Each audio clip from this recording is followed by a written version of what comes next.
During my IIT days, a friend, not a very close one, came to my room the night before the midterm exam and wanted to talk to me. I had to cram through the night for the exam the next day, but something about him made me leave that behind and go to the terrace to talk.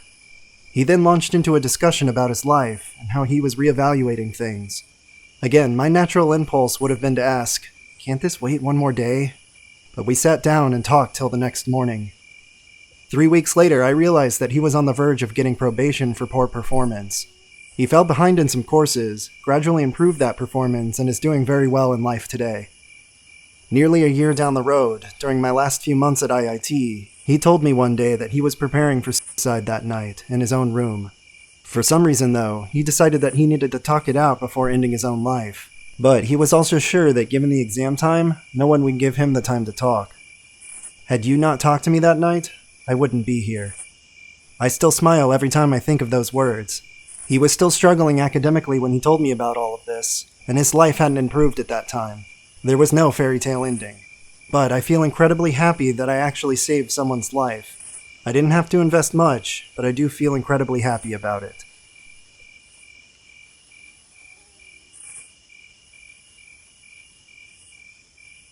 My greatest accomplishment of life is to know myself and be myself.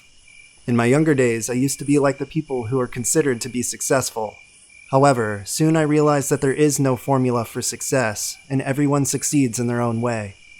You can find bosses who perform well by putting their subordinates under tremendous pressure, and you can also find bosses who succeed without even raising their voice.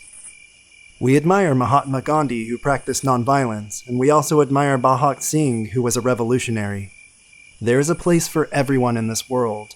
When we try to become someone else, we are under a consistent state of tension. Try to imagine two springs at different lengths. If you try to make the first spring to the size of the latter or vice versa, both springs would be under the constant tension, as they would be craving to come back to their natural size all the time.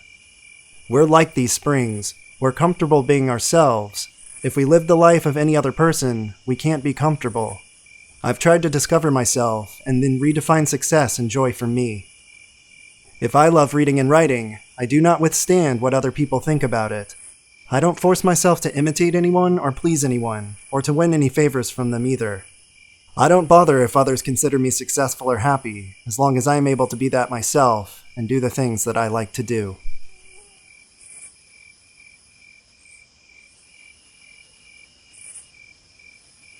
It was September 2010.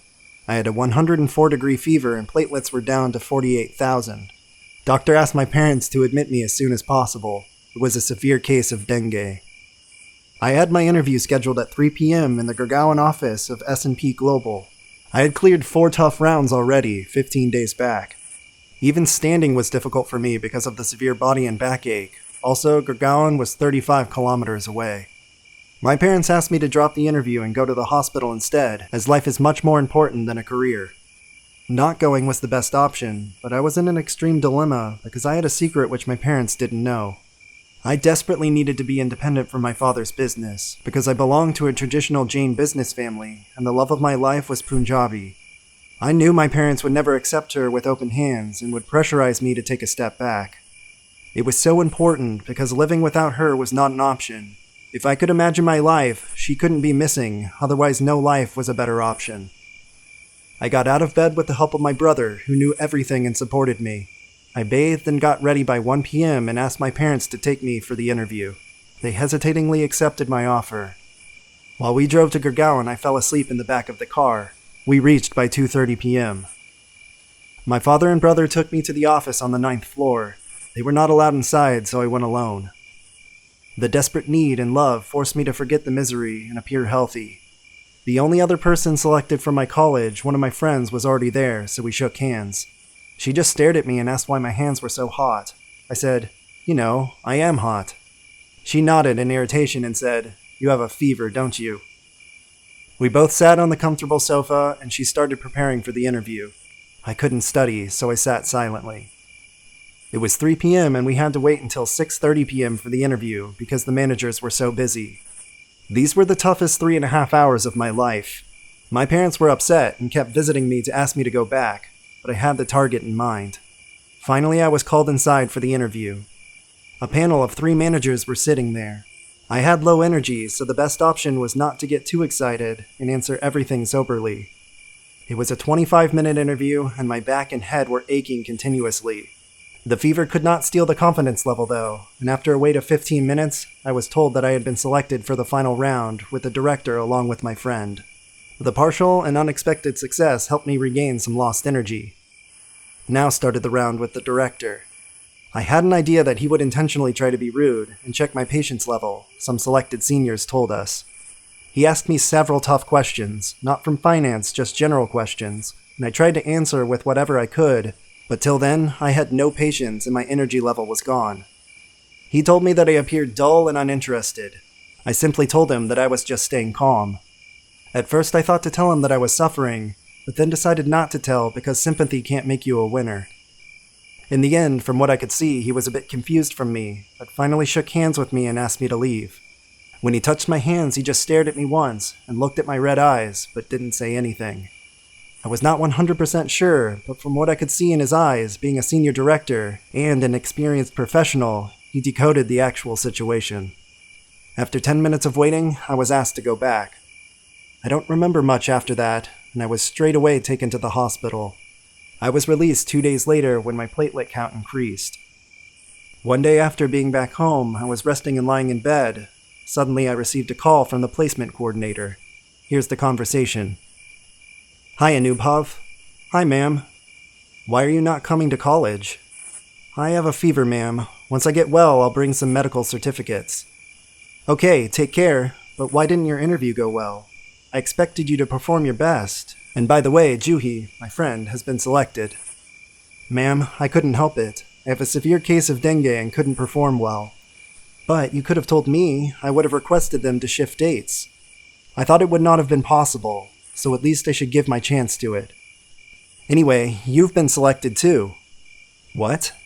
Yes, congratulations. I'm really proud of you. And don't forget to bring your sweets when you come back. What? Yes, you've been selected. Thank you, ma'am. I had a tear in my eye because, first of all, I didn't expect to be selected, and second, a lot was at stake. I joined the company a year later. While I was on training, I once met the same director in the pantry. He called me in, and we had the following discussion. You had a fever that day? Yes, I still remember my interview, sir. Well, that's strange, but anyway, you performed very well. Thank you, sir.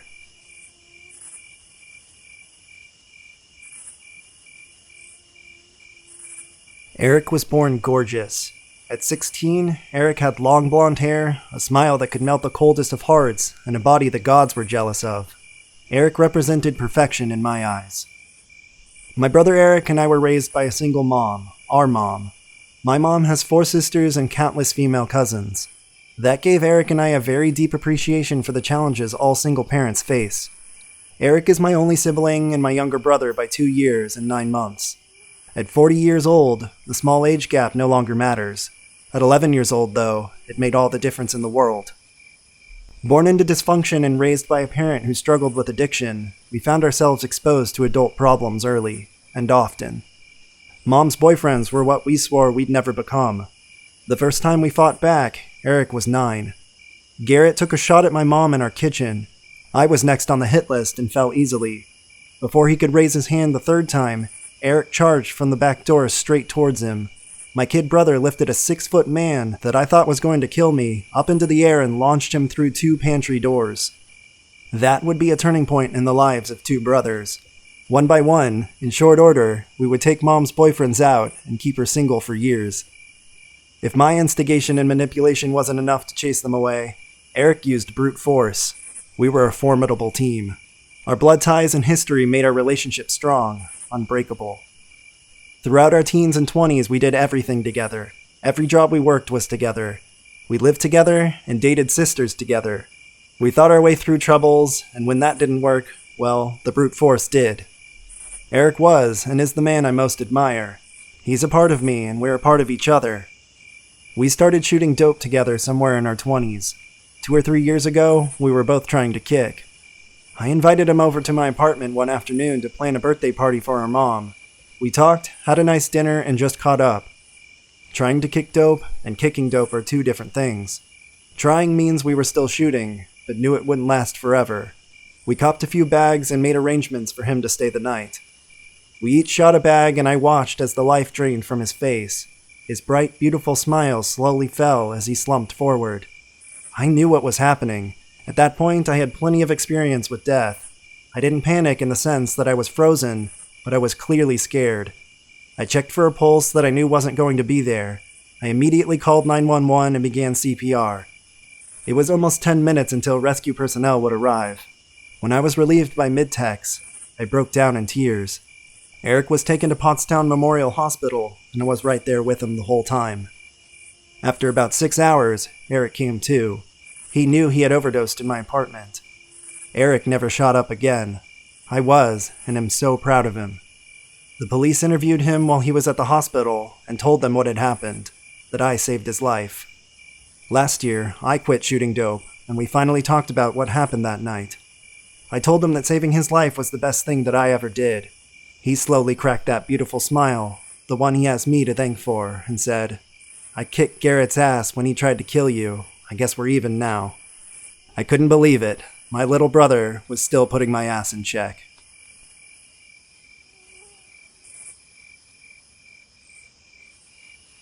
To many of you, this may seem dumb. In fact, it seems dumb in comparison to my other achievements. It still feels dumb after taking my chronic shyness and insecurity into account. But to me, it means a lot. For so long, I've been friendless. For a long time, I've been alone. And for a long time, I've been associated with toxic, abusive people of all ages. But no more. I deserve better than what I had before, and if I don't make friends for myself, no one will. Today, I met this awesome guy called Roham. He's a huge fan of Avatar: The Last Airbender, and we share the same favorite movie, The Dark Knight. I also met this guy called Holly. His favorite childhood show is Blue's Clues. He's a ton of fun, and I really like him. Then I met Jonathan. He's vlogging everything he does so that he can look back on it when he's older. We played Cards Against Humanity together. I met Ryan a few days ago. He's a Hindu and his family's from Guyana, and he's really into modifying cars and racing them. These guys are awesome. I plan to be friends with them for a long, long time. And I'm slowly making new friends online too. But based on the way that 2 of my last quote friendships went, it's best not to mention it to an audience that likes gossip. These past few days have been more than amazing. And for the first time, I don't feel a sense of brutal insecurity when I meet someone. It's something that I've struggled with forever. And for another of firsts, I'm really proud of myself. I did something that seemed impossible just a week ago.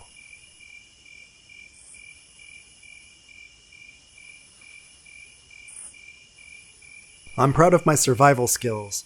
I was born into a world that fell apart and was able to rise again, along with my family, relying solely on our own skills and effort. There was no help, no structure, just utter chaos and bewilderment. After immigrating to the US and then struggling with my first marriage, bankruptcy, and heartbreak of leaving my kid behind to go to school and 2 jobs, I didn't give up. Honestly, I didn't realize it was an option. I was able to achieve my American dream due to my ignorance. I struggled in my first year of law school due to insufficient language skills, spending nights with a dictionary and feeling like an idiot, being completely overwhelmed in the beginning of my legal career. I was doing very well and felt like a pro towards the end though, and I had respect for my peers. Struggling with my first business, spending hours at all times of day and night, being lost and confused, tired as a dog, having my heart broken by some employees and some clients. We were still able to exceed our wildest expectations and win awards, as well as a good living for our families. Surviving all of that, I'm now working on my second business. Not knowing what I'm doing and facing one setback after another, I tell myself that I'll not be doing another business ever. It feels incredibly challenging and especially unknown. Yet, I can lean on my trusty survival skills. I know it will be just fine.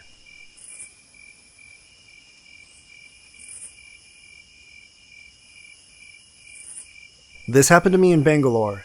It was one of those rainy days in June 2015. I was on my way back from the office on bike and it was drizzly and messy outside. My office is in Prestige Tech Park and I stay in Quora, Mangala. It takes almost 1.5 hours to reach during heavy evening traffic. Just like any day, I usually take the road under the Agara flyover adjacent to the lake. I don't know what intuition I got, but I decided to take another road instead. I was riding and there was an auto in front of me. It was moving along a zigzag line. Out of nowhere, a bag was thrown out of the auto. I felt something fishy and decided to check it out. I increased speed as much as I could and tried to overtake the auto. Suddenly, I saw the auto driver groping and harassing the lone woman inside. I had only a moment to make a decision. In just a second, a stream of thoughts flashed through my mind. Should I do something? Is it worth the risk? I'm not a localite, so if cops come to know about it, will it create a serious problem criminally? The deciding thought was, I too have a sister. That's it. I shouted at the driver to stop in Hindi, but he just sped away. I accelerated, and then the chase began. There was very little traffic on those roads, and I was finally able to overtake them from the front. I applied my brakes suddenly, and he hit me from behind. I fell down, and he came out and kicked me before I could even get up. There were nearby huts, and 2 more guys came running and hitting me too. I had one eye looking for the woman. She stood there shouting and screaming for help. A few moments of running and falling and utter chaos passed. I hit back at them, and they gave me more blows. 3 of them were pretty strong and huge for my size. My body was in complete pain.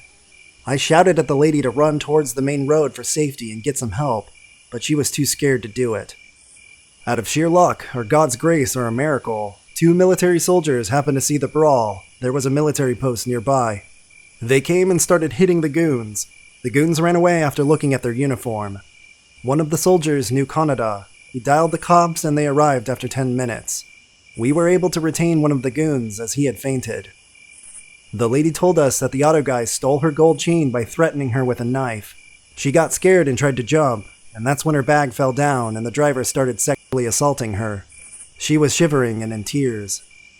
There was a hell of a lot of commotion and a huge crowd now. We went to the police station to register an FIR. The cops congratulated me on my bravery and said that I helped them nab an important accomplice of gold chain snatching racket. I was happy. It made me immune to the pain for a moment, at least. Later, I thanked the military guys for saving me. We had tea to calm our nerves then, and I dropped the lady at her place for safety. I told her not to worry too much, and that everything was fine. She said to me that she felt helpless in the moment, and that her life was about to be over. Just then, she prayed to God to save her, and that I was like an angel that he had sent. It was a miracle, she said. I felt good when I was writing back, even if my body was in pain, but I felt proud that I had been really fortunate to do my role as a responsible citizen of this country.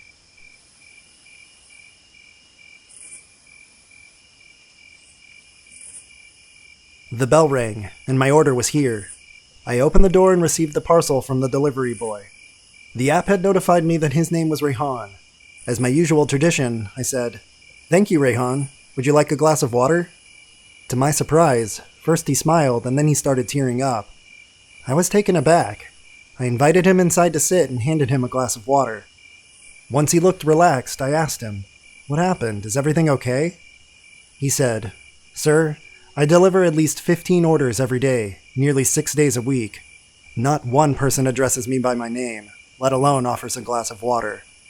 I have come to Mumbai only 2 months back, and after a long time, I felt like someone actually cared, even if only for a second. So thank you." I smiled and told him, "You should thank my mom. She actually keeps juice packets to give away, especially during the summer as you guys drive around in the sweltering heat. This is the least I can do." He looked at me and said, "Sir, please thank her on my behalf." Saying that, he smiled and left. In that moment, I was filled with pride for my mom. It's funny, isn't it? How you subconsciously pick habits from your parents, and how sometimes, even the tiniest of gestures can make a sizable impact.